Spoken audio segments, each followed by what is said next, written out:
Sí, perfecto.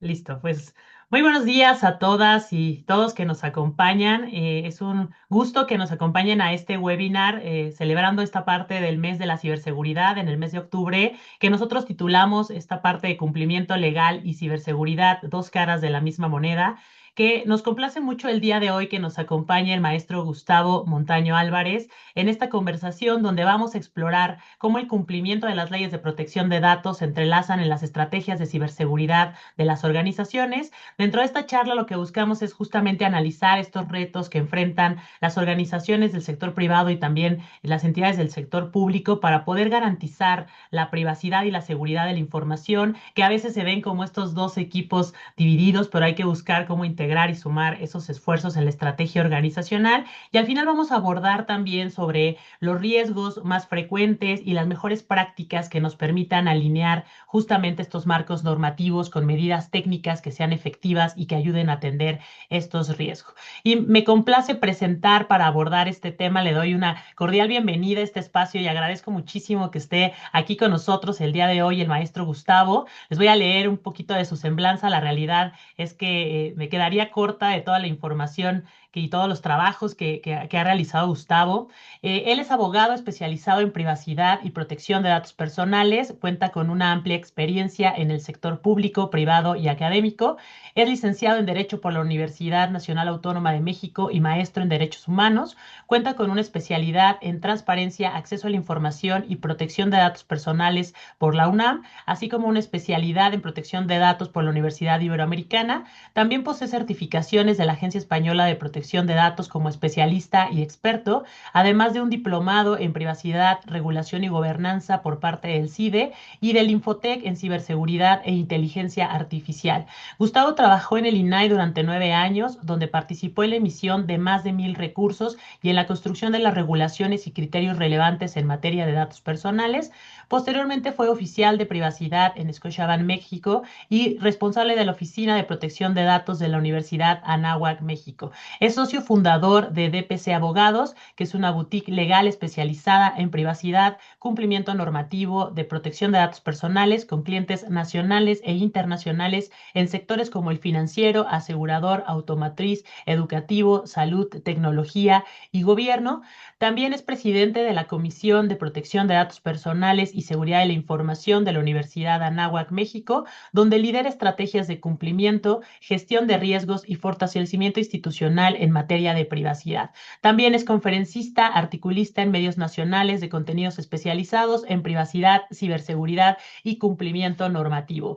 Cabe señalar que es el líder en muchos temas de opinión en LinkedIn. Les recomiendo, ahorita les voy a colocar su perfil. Síganlo porque siempre tiene información de valor donde analiza resoluciones, tiene información que nos mantiene actualizados y día a día. Entonces ahorita les voy a colocar sus redes sociales para que ustedes lo puedan seguir. Y es un gusto contar contigo en esta segunda Todo PDP Talks y te damos la bienvenida, Gustavo. Muchas gracias por sumarte a este espacio.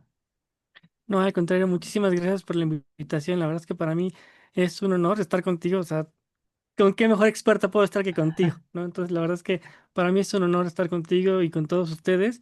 Y bueno, y espero que esta plática sea enriquecedora para todos.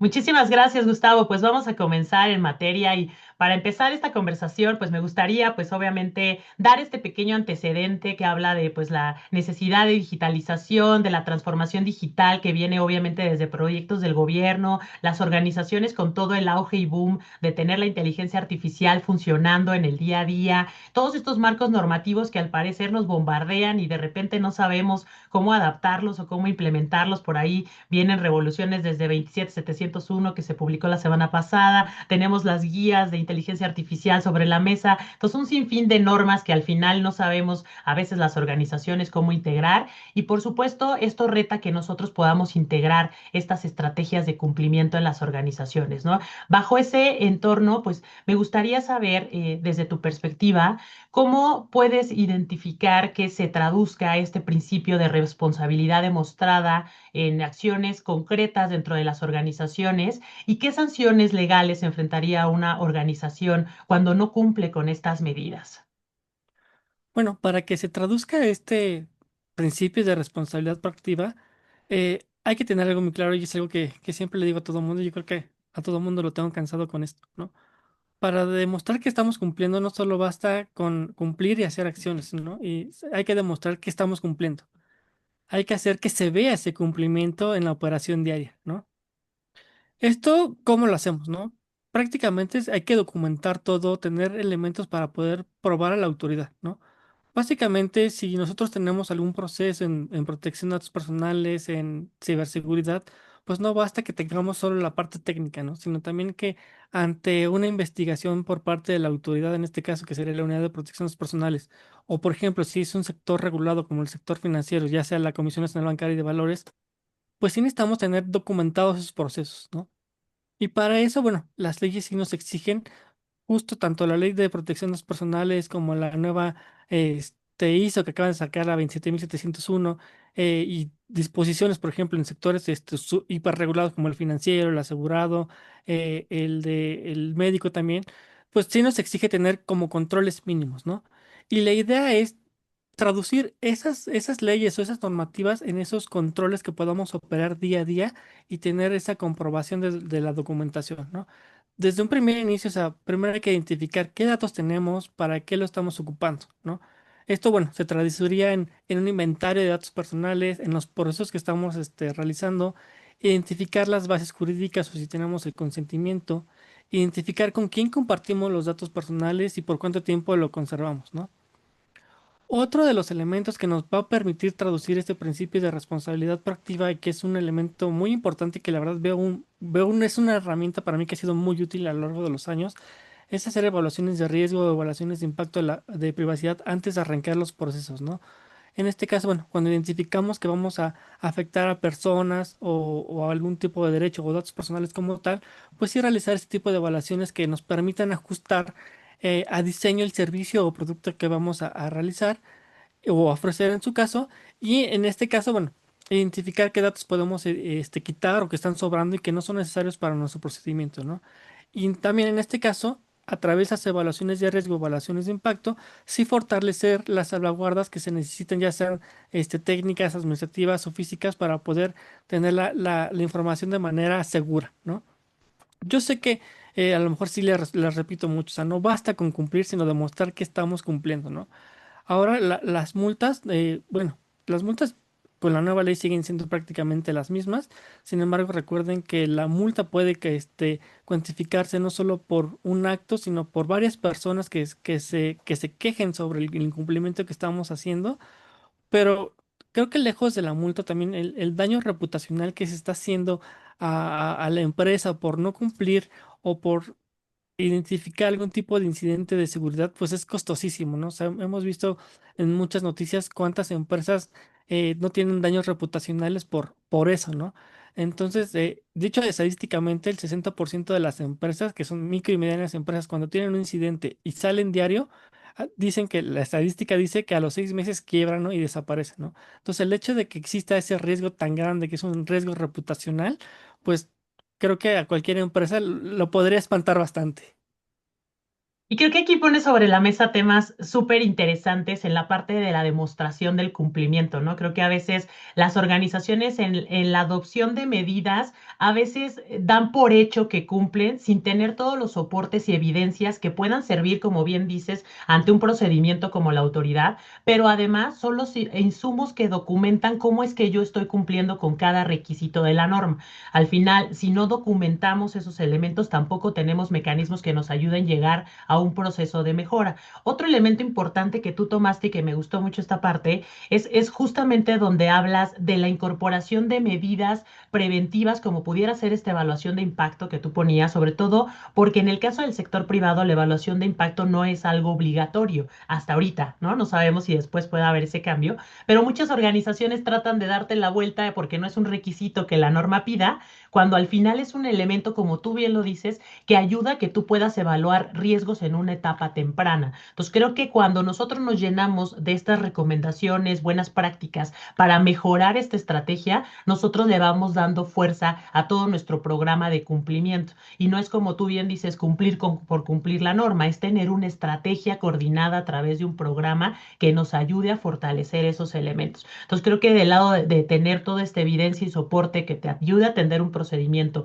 pero que internamente la organización ayude a que tengamos un mejor control de cómo estamos cumpliendo, pues nos ayuda y nos lleva de la mano a cumplir realmente con este principio de responsabilidad. Entonces, todos los puntos que aquí tú nos pones también de la parte reputacional, creo que el reglamento europeo nos vino a traer este refuerzo de que las multas pueden ser altas. De hecho, ahorita les voy a compartir un tracker que tiene todas estas multas que las autoridades han generado y que al final son elementos que nos deben servir de insumos y lecciones para aprender de ahí y no cometer estos tratamientos indebidos, ¿no? Independiente de que no pudiera o no ser aplicable el reglamento europeo en nuestros tratamientos, Ujú. sí esos insumos creo que ayuda a robustecer cómo estamos tratando los datos, ¿no? Entonces, la verdad es que te pone sobre la mesa temas que son muy interesantes y pues obviamente hay que tenerlos presentes, ¿no? Aquí les dejé el tracker que les comenté del reglamento europeo y siguiendo este flujo de la parte del cumplimiento, la comunicación y coordinación entre las autoridades, la parte de las organizaciones, ¿qué tan efectiva tú consideras la coordinación entre las autoridades regulatorias y las áreas técnicas de la empresa en caso de una vulneración de datos personales, ¿no? Porque ahí esa comunicación como que a veces no fluye como quisiéramos. Pues mira, la verdad es que yo la comunicación la veo mala, pero creo que sí va mejorando, ¿no? Y va mejorando con un poco de tropiezos, ¿no? Y creo que se trata por un tema de que a veces hablamos diferentes idiomas, ¿no? O pareciera que estamos hablando diferentes idiomas. Y en este caso, bueno, siempre nos hace preguntar, pues, ¿qué es lo que funciona, ¿no? Yo creo que en este caso, por ejemplo, en caso de las vulneraciones, sí es importante que una empresa ya tenga como el proceso escrito respecto a qué hacer en caso de las vulneraciones, ¿no? Y sobre todo, por ejemplo, en el caso de los reportes de los incidentes, sí ya tener como un formato ya preestablecido. Digo, sí establecer como una política de incidentes, procedimientos de incidentes para, uno, establecer qué funciones tienen, qué pasos a seguir para que cuando tengan un incidente no te agarren con las manos en la puerta y no sepamos qué hacer, ¿no? O sea, por eso siempre es importante, o sea, a lo mejor yo como abogado, a lo mejor, y a lo mejor como consultor, pues lo más fácil es venderte una política de incidentes, ¿no? Pero el objetivo es que una empresa lo realice la operación, haga que esto suceda y lo vuelva a realidad, ¿no? Y el hecho de que se tengan formatos, a lo mejor, por ejemplo, en el reporte, identificar qué sucedió, cuándo comenzó, qué sistemas, la causa raíz, qué datos están comprometidos. Bueno, el hecho de que se tenga eso va a poder ayudar a traducirlo en un formato para que la autoridad pueda identificar qué es lo que está pasando, ¿no? Otro punto que veo muy importante, digo, y me ha pasado muchísimo con algunas empresas, es que las áreas técnicas de las empresas, con las propias autoridades de las empresas, con la parte directiva, no tienen como que esa cohesión respecto a saber cómo atender un incidente, ¿no? Y eso les ha costado mucho trabajo y es una pérdida de tiempo para ellas para poder notificarlo tanto a los titulares en caso de que sea necesario, o por ejemplo, en caso del sector financiero, pues es necesario notificarlo a la Comisión Nacional Bancaria y de Valores, ¿no?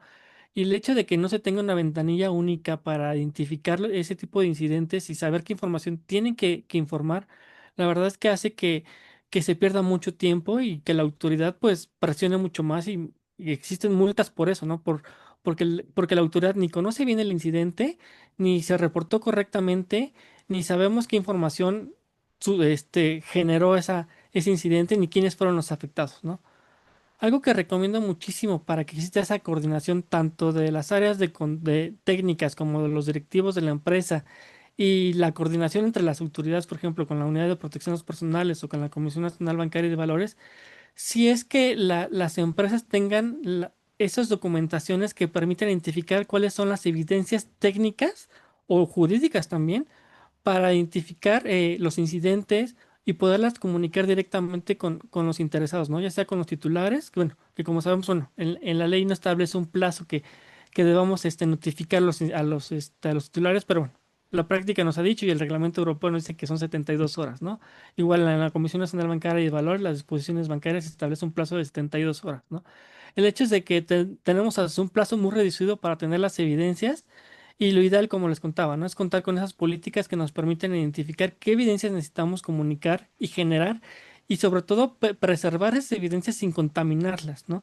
Porque el hecho de que tengamos que hacer algún tipo de rastreo de información o de la causa raíz, pues nos puede llevar un poco a contaminar esa información. Entonces, sí es importante ya tener esas políticas bien definidas y sobre todo ya hacer prácticas sobre eso o simulacros para poder hacer que la coordinación fluya, ¿no? En tiempo real y que cuando exista un caso real podamos hacer esa información y esas evidencias sin hacer improvisaciones, ¿no? Que eso es muy importante y que es lo que a la autoridad le importa, ¿no? Contar con la información que pueda ayudar a mitigar mitigar y contener los incidentes y en su caso, pues notificarle a los titulares de lo ocurrido.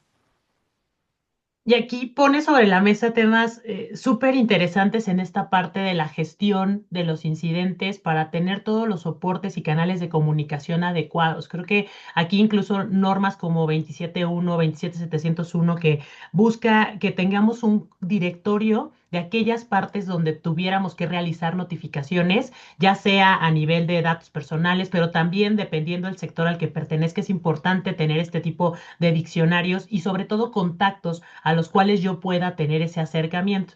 En el caso particular, por ejemplo, de datos personales, creo que es fundamental el acercamiento que como organizaciones podamos hacer hacia la autoridad. ¿Qué necesita venir del otro lado? Un canal de comunicación hacia donde podamos remitirnos, ¿no? Dentro de las facultades y atribuciones que tiene en la ley la Secretaría de Anticorrupción y Buen Gobierno es justamente dar este apoyo técnico para cumplimiento con la normativa, interpretaciones de la ley, emisiones de criterios, que creo que son herramientas muy poderosas para que nosotros tengamos ese acercamiento y ese seguimiento con la autoridad y que algunas veces son incluso desconocidas. No sabes que puedes ir, si tienes un problema de saber cómo interpretar la ley, tú puedes hacer una consulta, tú puedes acercarte a la autoridad. Creo que a veces ese acercamiento de las organizaciones hacia la autoridad se ha frenado porque desconocemos que pues son facultades que al final la autoridad tiene que hacer con nosotros. Y en ese ejercicio de acercamiento con la autoridad creo que es importante pues ir generando ese vínculo de comunicación bidireccional, ¿no? Tanto yo como esperar de la autoridad qué información requiero, si hay una duda, interpretación, un criterio que yo desconozca y necesito, pero también yo alimentar a la autoridad de todas aquellas inquietudes sectoriales de tratamiento que le permitan a la autoridad saber qué documentos o instrumentos son necesarios emitir o qué directrices o qué criterios a lo mejor es necesario fortalecer. Entonces creo que esa información bidireccional que se pueda recibir puede ayudar mucho a reforzar cómo la autoridad va generando elementos para cumplir y va ayudando también a las organizaciones y que a veces creo que se desconoce por ahí y se queda de lado, ¿no? Entonces Y he justo. visto, por ejemplo, dime, Gus, no, te interrumpí, No, justo, o perdóname. sea, creo que es una parte de desconocimiento también, ¿no? Del, de la gente que tiene las facultades, la autoridad para que pues, nos podamos acercar, ¿no? Y a veces creo que es el miedo, Gus, de que te acercas a la autoridad y no sabes si después te va a caer una verificación por ir a decir que tuviste duda en algo, ¿no? Entonces creo que Exacto. esta parte tiene un componente preventivo. De hecho, la misma unidad preserva esta estructura de tener un área normativa y de prevención que ayude pues a estos temas y también se tiene una parte ya más reactiva que es la parte de verificación con ambos procedimientos. Entonces creo que es conocer qué alcance tienen, acercarnos y no tener como ese miedo de acercar a la autoridad y buscar los canales de comunicación. Ahorita la Secretaría de Anticorrupción ya publicó algunos medios de comunicación, por ahí todavía faltan algunos muy concretos, específicos donde podamos gestionar, pero hay que estar pendientes de creo que de que estos cambios, ¿no? Al final creo que trabajar de la mano con las autoridades o conocer o tener ese acercamiento, pues nos va a permitir atender algunas dudas o inquietudes que puedan surgir en el camino. Que no sea en el caso, por ejemplo, de lo que tú te has encontrado, Gus, cómo ha sido ese vínculo de las organizaciones con el entonces SINAI o con ahora la nueva autoridad. No sé si has visto retos y desafíos en saber cómo se acercan a ellos. Sí, justo, o sea, creo que el tema es la ignorancia de que bueno, como entes privados, las empresas pueden acercarse a las autoridades, ¿no? O poderse acercar a asociaciones que ya tienen un poco de experiencia o que han emitido algunas recomendaciones Creo que es esa parte, ¿no? Que la gente no tiene esa información por completo y bueno, y las empresas. Y justo, o sea, sí me ha pasado muchísimas veces en los que algunas empresas dicen, bueno, y les digo, o sea, tal cual, o sea, la autoridad tiene la facultad de emitir opiniones, ¿no? Respecto de casos que les podamos dar. Y justo como tal cual lo señalas, ¿no? Que les da miedo de quererse acercar porque dicen, bueno, ¿y qué pasa si les estoy avisando que tengo un incidente o que estoy haciendo un tratamiento indebido, ¿no? Entonces, eso les preocupa muchísimo y por eso no quieren acercarse, ¿no?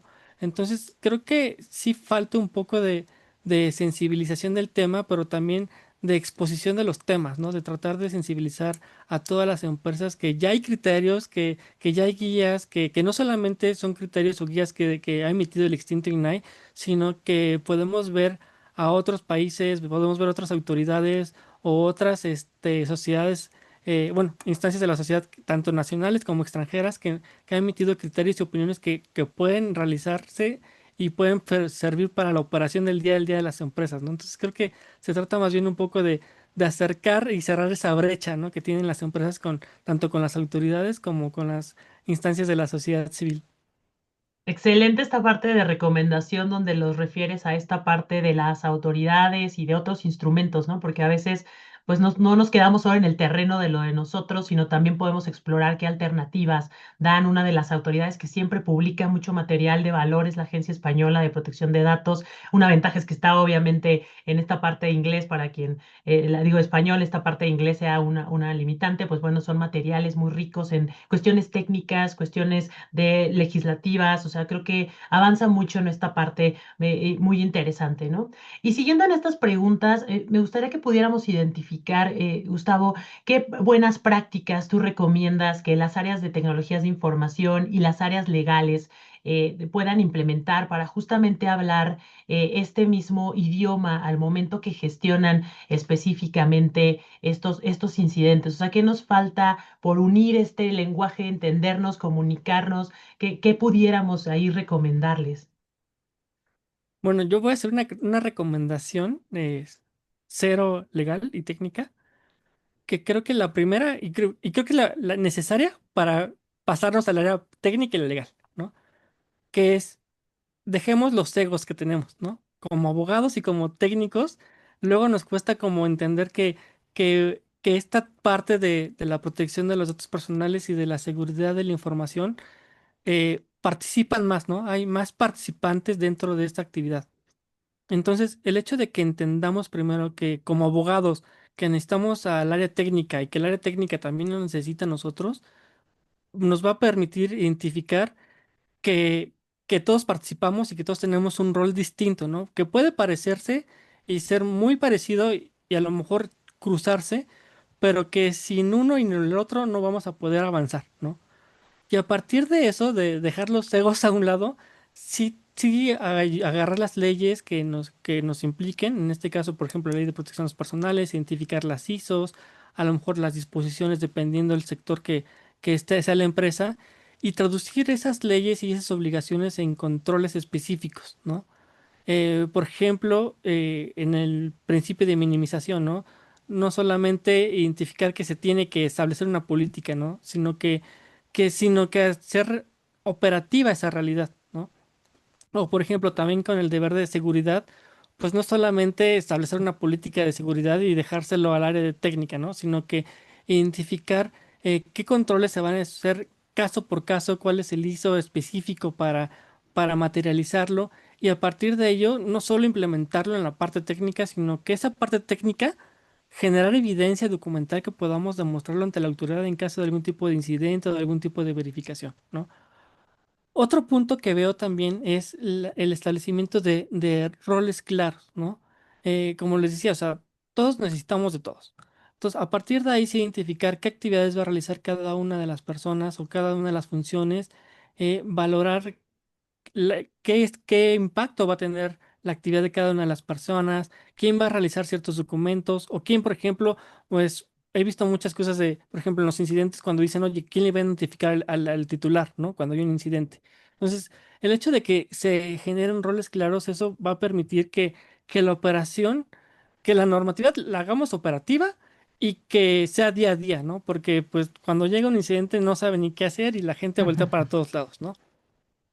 Y eso, bueno, hay que establecer también metas y en su caso, bueno, reemplazos definidos en caso de que llegue a faltar uno, ¿no? Pero sí es importante que se traduzca en eso en roles claros. También algo que me ha funcionado muchísimo es la parte de hacer ensayos, ¿no? O simulacros, hacer, no sé, mesas trimestrales para que identifique cuáles son las áreas de oportunidad de cada una de las áreas cuando están haciendo esos ensayos, para que cuando exista ese incidente realmente, pues podamos realizar la operación ya real y sin contratiempos, ¿no? Y también, esto también nos va a ayudar también a generar como un tipo de comunicación un poco más fluida entre las áreas para poder gestionar ya sea incidentes, verificaciones o por ejemplo hasta la atención a los derechos ARCO, que eso también es día a día, ¿no? Entonces el hecho de que podamos realizar esos ensayos pues nos va a generar esa fluidez operativa que se necesita día con día en las empresas. Y si bien como esta parte de la definición de roles que tú mencionas se convierte en un elemento tan importante, porque me ha tocado justamente de repente charlas en las organizaciones donde llegan y estás hablando de un tema de concientización para que toda la gente pues sea consciente sobre la estrategia organizacional que se está implementando. Sin embargo, a veces veo muy separados a esta parte de seguridad y el que ocupa toda esta función de protección de datos, puede ser un DPO o una figura similar y a veces esa comunicación entre ellos no es fluida, ¿no? Porque al final, pues uno establece las medidas, pero el otro, pues tiene que ver por el cumplimiento de la ley y a veces en el camino cruzan justamente estos egos que tú dices y pues esa división se nota en la organización, ¿no? Se nota cuando una Sí. política pasa y no pasa por los ojos del DPO, tiene que haber un esfuerzo integrado, como tú bien dices, en esta parte de roles y responsabilidades y a veces también yo creo empoderar y dar fuerza a esos roles en la organización. A veces tiene que venir desde afuera alguien a decirte que si no se cumple con la ley hay una sanción, cuando a lo mejor el DPO lo ha dicho en muchas conferencias internas y todo el mundo, es que siempre hice lo mismo,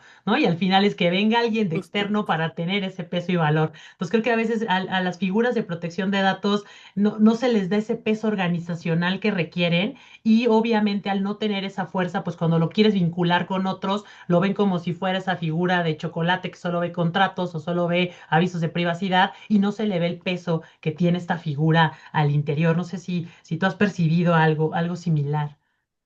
Sí, la verdad es que lo veo muchísimo y de hecho muchos DPUs se me acercan y les tengo la frase perfecta para ellos, ¿no? O sea, de que nadie es profeta en su propia tierra, ¿no? Porque sí, van y hablan afuera y les hacen caso, pero dentro nadie los voltea a ver, ¿no? Y hasta como dices, ¿no? Hasta que llega un externo, ya es cuando ya dicen, bueno, sí era de verdad lo que están diciendo, ¿no? Y eso creo que también es un tema, o sea, si bien hay que dejar los egos a un lado, creo que también falta una parte, ¿no? Que la directiva de la empresa tenga esa parte de la conciencia, ¿no? Que realmente identifique que existen riesgos, que son riesgos que se pueden materializar en cualquier momento y que como tal cual existen riesgos financieros dentro de una empresa, pues este es un riesgo no financiero, pero que se puede materializar en cualquier momento. O sea, independientemente de que digan, bueno, es que quién nos va a querer atacar, pues no se trata de que quién te quiera atacar, ¿no? Más bien se trata de que la gente no cometa un error, ¿no? Dentro de tu empresa, ¿no? Que no mande correos indebidos o que crea que la información de la empresa también es suya y que puede a lo mejor bajar la base de datos para vender productos por catálogo. eh, o sea, creo que más bien el riesgo es un riesgo interno, pero sí tiene que venir desde arriba, ¿no? También tener esa sensibilización de la directiva de darles las armas y la oportunidad a los DPO y al CISO de que existe un riesgo y que pues le dejan en la mano a la empresa la parte de la información y que debe darles la oportunidad de actuar, ¿no? Y que si no actúan, pues el riesgo puede existir y que la pregunta, o sea, y justo la pregunta no es si te va a suceder un incidente, ¿no? Sino es cuándo, ¿no? Entonces hay que estar preparados para eso y todas las áreas tienen que estar sensibilizadas para eso, pero también preparadas para lo que venga. Y sobre todo en esta parte que dices lo que venga, pues ya viene toda la IA con todos estos requisitos de gobernanza, de medidas de seguridad, de temas en aristas incluso distintas, de no solo privacidad y seguridad, sino ahora vienen temas éticos, vienen temas que se tienen que analizar desde diferentes aristas. Entonces creo que vienen momentos interesantes para pues todos los especialistas, porque hay un reporte incluso que estaba leyendo de la IAPP que justamente habla que a quien le va a caer todo este tema de gobernanza e inteligencia artificial, casi el 50% de organizaciones pues le está echando el ojo a todas estas áreas de cumplimiento, de protección de datos, para llevar pues todas las directrices y de hecho colegas que trabajan en las organizaciones en estas áreas de protección de datos ya están siendo capacitados para ahora incorporar estos temas de IA, ¿no? Y entonces creo que vienen oportunidades de diferentes aristas muy buenas para nosotros como especialistas en estos temas de gobernanza de inteligencia artificial, ¿no? Sí, Entonces, justo. en esta parte de la cultura organizacional, o sea, hay, por ejemplo, siempre se dice en temas de seguridad que el eslabón más débil de la cadena es esta parte del usuario y todas las cuestiones que implementemos, pues tienen un punto de falla en esa convergencia cuando llegan con el rol humano. Aquí quisiera que platiquemos sobre qué rol juega la cultura organizacional y la capacitación del personal en la construcción de un puente entre cumplimiento legal y ciberseguridad efectiva. ¿Qué ves? ¿Qué piensas de eso, Gus? Pues mira, yo creo que sí, la cultura y la capacitación son el cimiento de todo, ¿no? Es el amalgama de tus políticas, ¿no? La verdad es que he visto políticas brillantes, bien estructuradas, muy bien hechas, que las vieras y dices, bueno, seguramente tienen aquí todo controlado, ¿no? Pero si en esa parte de la cultura, o sea, no me gusta decir que el ser humano es el eslabón más débil, aunque prácticamente lo es dentro de este proceso, o luego dicen que es en temas de seguridad es la capa 8, ¿no? El fallo está en la capa 8, la verdad, qué mal, ¿no? Pero pues llega a ser, ¿no? Pero es un tema de cultura que la gente no tiene identificado qué es lo que debe hacer o qué es lo que puede o no puede hacer con la información, ¿no? Es muy común, por ejemplo, que en las empresas que tengan incidentes porque, no sé, enviaron información a un correo equivocado, ¿no? Porque se equivocaron. Y lo ven nada más como un error, ¿no? Y no saben que ese error implica temas jurídicos impresionantes que les puede llevar a una multa millonaria, ¿no? Entonces, el hecho de que no se tenga esta cultura y esta capacitación efectiva dentro de las empresas, pues hace que cualquier política hecha por cualquier experto muera, ¿no? En ese instante. El hecho de que eso pase, eso obliga a que las empresas sí tengan, pues, capacitaciones, ¿no?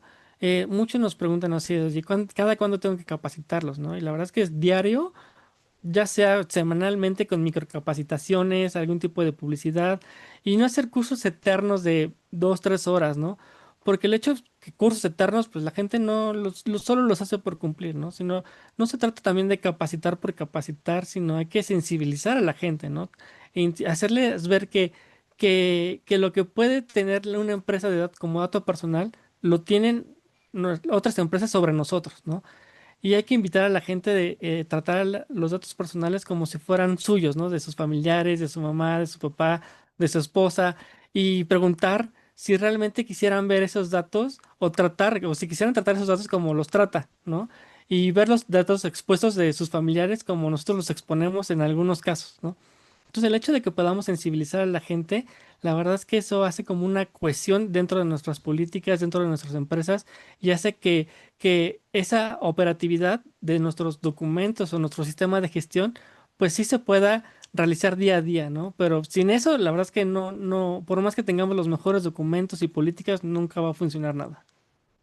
Y efectivamente esta parte de la capacitación es un reto a nivel de que tiene que ser identificada en las necesidades, como bien tú dices, y a veces capacitamos sin encontrar realmente cuáles son los elementos que cada miembro de nuestra organización necesita, ¿no? Si tengo un tratamiento físico, obviamente a lo mejor me interesa reforzar cómo manipulas la información en ese entorno de trabajo que tú operas. Si tienes un sistema informático donde tratas la información, pues requieres elementos importantes ahí para que atiendan el tratamiento específico que estás realizando. Y creo que en esta parte justamente de sensibilización, creo que la parte de protección de datos rebasa no solamente el tinte organizacional, sino también, como bien dices, es en nuestro día a día. Yo puedo ser un usuario que al final en una empresa siga todas las políticas, pero pues en mi casa no tengo medidas, los dispositivos no tienen contraseñas, no reviso el router con el que me conecta a internet. Entonces, todas esas prácticas en algún momento pueden ser o facilitar que alguien que tiene una intención específica a través de ello aproveche esos accesos y llegue hacia la organización. Entonces es importante, yo creo, que ver en esta parte de cultura y capacitación, llevar este complemento personal organizacional para que la gente pues tener esa cultura de protección de nuestros datos y que incluso si tenemos dentro de nuestro núcleo personas que son adultos mayores, niños, ayudarlos a también entender la importancia de proteger su información y de valorar los datos, ¿no? Porque a veces pensamos que solo estos son estrategias organizacionales y ahí se queda y mientras cumpla todo va bien, pero a veces esas cuestiones pues, se pueden presentar en nuestro entorno cotidiano de vida, ¿no? Me ha tocado ver casos donde, y muy cercanos de gente que a pesar de que le digo, ten cuidado con la contraseña, ten cuidado con el sitio falso, ya te dice, no, ya me robaron, ya me quitaron la tarjeta, ya ocurrió tal evento, ¿no? Entonces es importante, creo que ahí ese refuerzo. Yo encontré un documento que NIS publicó que me pareció muy relevante porque creo que complementa esa parte de que implementas la capacitación, pero luego es cómo la mido, cómo sé que es efectiva, qué mecanismos o qué métricas puedo utilizar. Ahorita se los voy a compartir, es un documento de NIST que da la propuesta de hacer un programa de ciberseguridad y privacidad y uno de los elementos valiosos es esta parte de las métricas y mediciones hacia esa capacitación. No solamente el cuestionario o el que todos digan que le fue genial la capacitación, sino realmente tener una métrica que te hable de que lo que le estás enseñando o tratando de llevar a la gente en este camino de cultura, pues te ayude como organización y sobre todo, y siguiendo la línea de lo que tú decías, las evidencias que te soporten esa capacitación que das, ¿no? Antes Ujú. teníamos la facilidad de los cursos que tenía el INAI, ahorita hay que estar a la espera a ver si va a haber esta parte de capacitación por parte de la autoridad y por supuesto pues reforzar a través ya de diferentes foros, espacios donde podemos ir llenándonos de ese conocimiento, ¿no? Entonces, muy interesante esto que tú comentas en la parte de la capacitación y que es pues muy necesaria en estos días, ¿no? Dentro de las amenazas que tú identifiques en organizaciones que sean más frecuentes y que enfrentan las organizaciones a través de estas medidas de seguridad y estas estrategias de las que hablábamos, ¿cuáles son algunas que tú identifiques que son pues más recurrentes o que son como este talón de Aquiles en las organizaciones que nos pudieras tú compartir? Híjole, bueno, yo encuentro sí algunos errores que la verdad es que me ha costado mucho trabajo como que decirle a las empresas tengan cuidado, ¿no? Porque parece que no lo ven o que no lo creen que va a pasar, ¿no? Algo que hay mucha información y que parece que no hacen caso a la gente es la parte de los correos engañosos, ¿no? O el ransomware, que, o sea, ¿cuánta gente le da clic a los correos maliciosos sin verificar las fuentes ni el destinatario o si la información es correcta, nada, ¿no? O sea, de hecho, acabo de ver un correo en el que justo decían que estaban regalando muebles porque la gente, la dueña de la casa ya se iba a morir y querían donar los muebles y pedían que le dieran clic a un formato, ¿no? Para registrarse y ver si les regalaban los muebles, ¿no? O sea, hay que darse cuenta que hay cosas tan maravillosas que podrían suceder en la vida, pues no son tan ciertas, ¿no? Pues aquí la idea es que siempre tengamos, bueno, en cuentas de correos también, pues sí tener verificaciones de dos pasos, equipos protegidos, a lo mejor la parte de la segmentación de la red para las empresas, copias de seguridad que es muy importante, ¿no? Eh, También otro de las amenazas que he visto es la falta de los permisos y las configuraciones dentro de los sistemas, ¿no? Que eso nos lleva a exponer en repositorios o nubes o prácticamente información súper valiosa, ¿no? Y en este caso, pues hay muchísimas formas de prevenirlo, ¿no? Ya sea revisiones automáticas de configuración, el principio de mínimo acceso y privilegio, hay que materializarlo realmente, no permitir que todo el mundo entre a la información, porque, bueno, he visto bases de datos de muchísimos clientes, de millones de clientes, en donde toda la empresa tiene acceso, ¿no? Solo por si acaso, por si se necesita. Pues eso es un riesgo enorme, ¿no? Porque al momento en que existe un incidente y quieres hacer el tracking de ese incidente, pues es imposible identificar quién es, ¿no? Otro que veo muchísimo, que yo esperaría que sea error y no es a propósito, bueno, es la fuga por correos electrónicos, ¿no? Que mucha gente manda datos, bases de datos sin encriptar, sin contraseña, o por ejemplo, y lo peor es que es fuego interno, ¿no? Que a lo mejor los empleados dicen, bueno, me voy a mandar esta base de datos a mi correo, para seguir trabajando en mi casa, ¿no? Pero el hecho de que se salga dentro del sistema de la empresa, de la seguridad de la empresa, bueno, eso pues compromete la seguridad de la propia base de datos, ¿no? No sabemos si nuestro correo electrónico tiene las medidas correctas para poder prevenir ese tipo de ataques, ¿no? Otro tema que veo muchísimo es el riesgo que tienen los proveedores, ¿no? A lo mejor una empresa tiene todas las medidas de seguridad que puedan existir, pero si nuestros proveedores no la tienen y no hacemos un análisis de esos proveedores, pues el riesgo es inminente, ¿no? Entonces ahí sí es muy importante que cada vez que vamos a tener un proveedor, pues sí analicemos si cuenta con medidas mínimas que nos permitan garantizar que la información se encuentra segura, ¿no? Y sobre todo información que les vamos a compartir de nuestros clientes. Y otro error que veo también, que es muy común, es en errores en en la conservación de la información, ¿no? Siempre estamos guardando de más información, pero nunca queremos borrar, ¿no? Y esto igual, porque creemos que la información la vamos a ocupar en algún momento y la tenemos ahí por si acaso, ¿no? O si la podemos ocupar para una finalidad distinta, ¿no? Para empezar, bueno, la ley nos dice que no podemos ocupar la información para finalidades que no hayamos anunciado en nuestros avisos de privacidad y que no tengamos el consentimiento. Pero el hecho de que tengamos ahí la información para ver si la necesitamos, pues eso aumenta el nivel de riesgo y de la exposición de la información, ¿no? Porque no sabemos en qué momento podemos tener algún ataque o algún tipo de incidente interno que exponga esas bases de datos y que solo expusimos información que ni necesitábamos y que ni siquiera era operativa para nuestras tareas, ¿no? Entonces, creo que esos son los riesgos que más frecuente he visto. Ok, Gustavo, muchas gracias. Y en esta parte voy a añadir estos nuevos riesgos que yo he visto. La realidad es que hasta este momento yo no he encontrado una empresa mexicana, por lo menos que haya sido afectada, pero sí he encontrado investigaciones que hablan de que esto viene fuerte en el tema de toda la combinación de ataques a través del uso de herramientas de inteligencia artificial. Un caso, y lo veía en un reporte de IBM que hablaba de estos casos de las vulneraciones y decía que uno de cada 6 ataques de phishing ahora ya son elaborados con inteligencia artificial. Eso lleva a que estos ataques sean más fáciles de hacer porque las herramientas están disponibles, más fáciles de persuadir a la gente y engañarlos. Y creo que aquí vienen cómo van a ser los mecanismos de defensa. También he leído que hay, por ejemplo, ya también medidas que ocupa la inteligencia artificial para poder detectar deepfakes o patrones de comportamiento extraños en la red o detección de malware y así.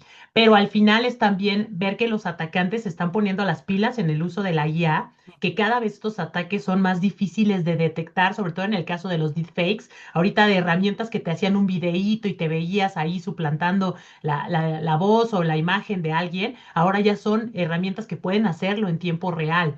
Y eso pone en jaque y le ha pasado a empresas donde en una reunión de Zoom se conecta el director y está siendo suplantado en tiempo real y a través de ello pues consiguen hacer una transferencia, movimiento de dinero, etcétera. Esto lleva a tener que revisar nuestros mecanismos de validación de ese tipo de procedimientos al interior y pone sobre la mesa también el tema de que no tenemos una regulación en este momento que pueda pues medio dar una sanción efectiva a este tipo. Tenemos, yo sé que algunos delitos que pueden entrar o que pueden ahí en esta revisión legal poder encontrar una sanción, pero la realidad es que necesitamos un marco que pueda establecer y ayudar a frenar este tipo de cosas. Veía también un caso de una investigación de alguien que publicó en LinkedIn que decía de esta suplantación de los mecanismos de autenticación a través de esta suplantación por inteligencia artificial, que yo pudiera tomar una fotografía de ustedes y yo pudiera a través de herramientas generar esta famosa prueba de vida que es un movimiento lateral y frontal para poder brincar la seguridad de estos sistemas, ¿no? Entonces imagínense todos los sistemas que dependen de esta famosa prueba de vida que ahora se puedan ver comprometidos. Al final no he visto un caso puntual a nivel México, pero ya vienen este tipo de ataques y ahora saber pues cómo esta defensa de seguridad, esta estrategia de privacidad tiene que lidiar con este auge también de la IA en esta parte maliciosa. Entonces creo que vienen retos muy interesantes que debemos de tener una estrategia muy sólida para poder enfrentarlos, porque si estamos divididos, la realidad es que pues nos va a llegar por todos lados y no vamos a saber ni normativamente ni técnicamente qué hacer. Entonces creo que es un llamado justamente a esta unión de encontrar un vínculo para poder atender estos desafíos que vienen, ¿no? Esto es lo que yo he visto como en tendencias, ya cada vez más fuerte y más casos así que hablan de estos temas. Lo hemos visto en casos que fueron mediáticos, esto del chico de una universidad que hizo la modificación de las imágenes de las chicas. He visto pronunciamientos de autoridades, mucho de autoridades de datos que se han pronunciado en temas de inteligencia artificial para frenar desarrollos o aquellas herramientas que puedan transgredir la protección de datos. Entonces creo que también en el ámbito de las autoridades de datos, pues tienen que mostrar esa fuerza para frenar todos estos desarrollos que puedan ser invasivos o puedan afectar derechos fundamentales. Entonces, eso es lo que a mí me ha tocado ver así más de investigación o de cosas que me encuentro, que pues viene fuerte este tema de la IA en favorecer este tipo de amenazas, ¿no? Sí, justo, y de hecho, solo para cerrar ese comentario, eh, en México, o sea, he visto dos bancos, por ejemplo, que en temas de inteligencia artificial, sabiendo que pueden ser, por ejemplo, en temas de la voz, que puede ser suplantada una persona, en lugar de reforzar esas medidas y meterles más presupuesto, porque evidentemente también se trata de costos, ¿no? En lugar de abonar en esa parte, lo que hacen es quitar mejor sus servicios, ¿no? Porque saben que les va a costar un poco más y que el riesgo sigue latente, ¿no? Y que con la evolución de la inteligencia artificial, pues nunca se sabe ahorita hasta dónde puede llegar, ¿no? Entonces, en este caso, por ejemplo, estos dos bancos lo que dijeron y prefirieron fue quitar mejor sus servicios de voz para poderlos identificar ante el riesgo latente del uso de la inteligencia artificial para clonar las voces.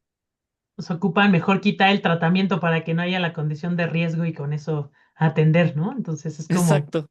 su estrategia. Una vez en un foro que justamente preguntaba con esto de la suplantación de los mecanismos para violar esta parte de la autenticación, me decían, pues es que no nos ha tocado ver un caso, ¿no? Entonces ya estamos viendo, pero pues al final todavía no definimos una estrategia de cómo actuar. Entonces al final es como decir, pues porque no ha ocurrido un evento, pues significa que pues, todavía no tomo acciones. Entonces creo que es más bien ver al revés, ver que esto te puede pasar y cómo vas a gestionar el riesgo en una etapa que te ayude pues a estar preparado y no te enfrentes a una cuestión donde ya tengas un incidente y ahí sí tengas que sí o sí tomar acciones, ¿no? Entonces a veces creo que esa parte entre reactiva, preventiva, a las organizaciones a veces es pues solo hago lo que pide la ley y cumplo.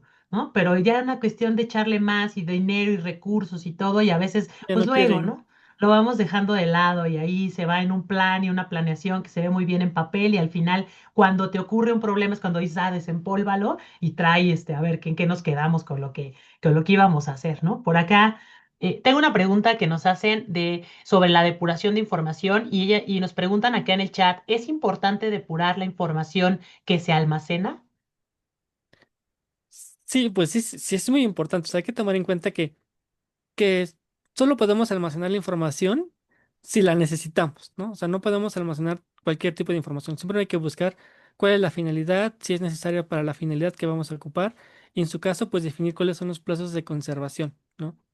Si no contamos con esos plazos de conservación, o sea, de hecho la nueva ley de protección de datos personales en la parte de la cancelación, para cancelarlos ya nos habla de un plazo de conservación, ¿no? Entonces, sí identificar si legalmente tenemos un plazo de conservación establecido y en su caso, pues identificar si ya pasó ese plazo y si no hay ninguna necesidad para conservar la información, hay que borrarla, ¿no? Porque sí nos puede, una, multar la autoridad por tener la información en un plazo que no es necesario y dos, aumenta un riesgo de algún tipo de filtración, ¿no? Y eso pues también la autoridad, va a hacer que la autoridad voltee a vernos de por qué tienes la información cuando ya no tenías la necesidad de conservarla.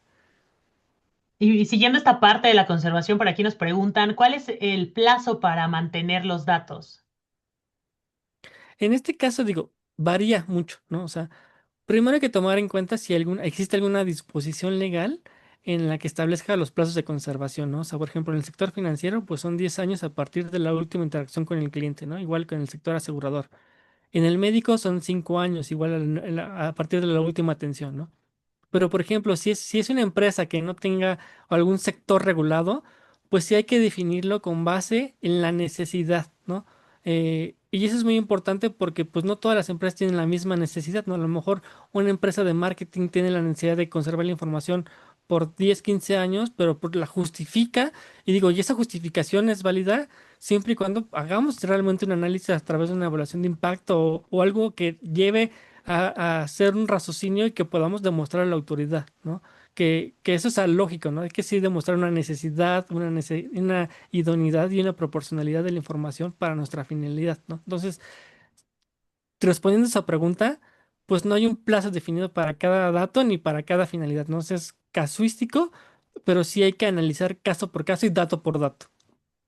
Y creo que esa riqueza la podemos encontrar en nuestro inventario de tratamiento, ¿no? Donde podemos añadir una columna de si ese tratamiento que estamos analizando, inventariando, está basado en un tiempo específico de retención, pues yo tenerlo identificado, sobre todo si hay una solicitud de derechos donde tenga que realizar una cancelación, pues que yo tenga el soporte de qué marco normativo puede entrar y qué cuestiones de bloqueo se pudieran aplicar. Entonces creo que un buen ejercicio es tenerlo identificado de manera pronta en el inventario, en otro instrumento que al final nos dé estos tiempos que nos comparte Gustavo, que sí están establecidos por ley y si son aplicables a mi organización, pues lo pueda tener claramente identificados.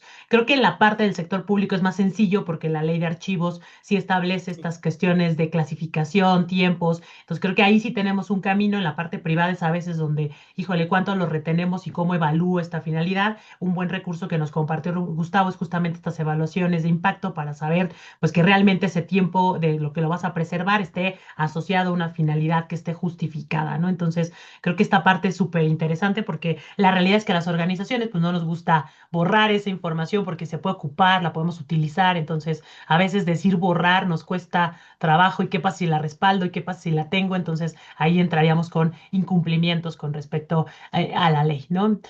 Otro elemento importante que nos preguntan por acá es cómo definir estas medidas de seguridad para poder atender justamente estas amenazas de las que platicábamos. ¿Cómo sé qué medidas con tantas opciones, tantas normas que tenemos? ¿Cómo sé de quién agarrar, qué hacer? ¿Qué nos puedes orientar acá sobre esta parte, Gustavo? Bueno, en este caso, la verdad es que no es que todo esté dicho, pero ya hay cosas dichas, ¿no? O sea, hay muchas normas ISO que nos ayudan bastante, ¿no? Pero la pregunta es, ¿cuál tomas, no? Creo que para identificar qué medidas hay que implementar, va muy encaminado a los riesgos que tenga la actividad que está realizando, ¿no? O sea, no es lo mismo un banco transnacional que a lo mejor que opere con criptomonedas a una tiendita de la esquina que solo va a enviar los pedidos por bicicleta, ¿no? Entonces, los riesgos son distintos. Entonces, para eso sí hay que identificar qué riesgos estamos tomando o qué riesgos existen, dependiendo del tratamiento, el tipo de datos, la forma en cómo estamos almacenando la información, si hay cruces de información, proveedores, ¿no? A partir de ello, pues sí identificar qué riesgo se tiene y sí establecer qué controles a través de una norma ISO, ¿no? Que son prácticamente la forma como establecen los controles en temas de seguridad de la información. Y yo digo, también hay controles normativos, a lo mejor temas de confidencialidad, convenios de confidencialidad, acuerdos de encargo, de transferencias, temas de consentimientos, ¿no? Pero sí es importante que se haga un análisis de riesgo dependiendo de cada uno de los tratamientos. O sea, no es que exista un parámetro como tal. Digo, a lo mejor los bancos y el sector asegurador sí lo tienen, ¿no? Bueno, y también el sector médico, ¿no? Porque por disposición de la ley sí establece cuáles son los controles que deben de implementar, ¿no? Pero otros sectores no viene tal cual definido en una ley, ¿no? Entonces, sí, lo ideal es voltear a ver las ISOs, pero sí identificar cuáles son nuestros riesgos, ¿no? Porque a lo mejor no todos los controles que establecen las ISOs no son funcionales ni operativos, ¿no? O a lo mejor salen más costosos de lo que es nuestra operación día a día, ¿no? Entonces, sí es muy importante que analicemos el riesgo para cada uno de los tratamientos que estamos haciendo. Y siempre esa parte de riesgo, visto que es una parte medular, o sea, tan importante para definir las medidas, pero a veces uno de los elementos que les cuesta mucho a las organizaciones como cumplir, ¿no? Encontrar una metodología que atienda los riesgos hacia las personas que se afectan por un tratamiento indebido, pero también los riesgos organizacionales, una gama y un sinfín de metodologías que nos ponen estos numeritos, colores, pero que al final logremos traducir en acciones concretas o implementar y que nos dé esa estrategia de qué medidas implementar, creo que a veces ha sido un reto y desafío. No sé si por un lado que a veces nos ha faltado esa metodología clara que nos brinde la autoridad para dar, ¿se acuerdan que había estas guías últimas que publicó el INAI sobre la metodología de gestión de riesgos y había también una metodología que era la famosa BAA, que estaba interesante, pero al final era como complicada materializarla. Entonces creo que es importante que tengamos una metodología, existen estándares de referencia, traducir esta metodología para que sea práctica, eficiente y la gente entienda qué se resulta como parte esta implementación. Entonces creo que es una labor interesante de cómo ir gestionando estos riesgos basados en estos conocimientos, ¿no? Y aquí también nos preguntan, mira, ¿cuál considera la certificación en materia de protección de datos particulares más completa dentro de México? Esa pregunta está Eh, difícil. para mí creo que es la NICE. Creo que es una de las más completas aquí en México. Que al ¿Y final tú? se basa en este marco normativo, Sí, tiene un estándar ISO 27, y está basado en la 17024, que certifica la parte de personas. Creo que en el mercado, pues son de las que existen y están disponibles. También nos sirven estas certificaciones de la IAPP, también es importante ahí también. mencionarlas, que tienen sí este enfoque más global y muy orientado hacia la parte europea o americana, pero creo que son un punto de partida también interesante. Yo les sugeriría échele ojito a estas certificaciones que mezclan la parte de gobierno de inteligencia artificial. Ya la IAPP tiene una, ya empiezan a surgir en varias entidades. Creo que como profesionales expertos en esta materia, voltear a ver hacia la gobernanza nos va a abrir muchas oportunidades. Estaba sobre la mano el proyecto de estas certificaciones de oficiales de protección de datos que trae el INAI. ¿No? Entonces creo que era un punto positivo de que la autoridad avalara competencias y conocimientos de especialistas. La realidad es que no sabemos qué pase con este proyecto. Ojalá, y es una invitación y que ojalá la autoridad retome este proyecto que al final se hizo con un rigor de evaluación a nivel del Ceneval, se trabajó en conjunto con ellos. Estuvimos ahí desarrollando reactivos para pues que estos evaluaciones pues cumplieran con la metodología y elementos que el Ceneval establecía, que no fue un proceso tan sencillo, sí llevó tiempo de estar generando y pues ojalá esos esfuerzos se retomen y podamos consolidar a tener un nuevo programa al interior, ¿no? Entonces, creo que son las opciones que yo que veo en el mercado de temas de certificación.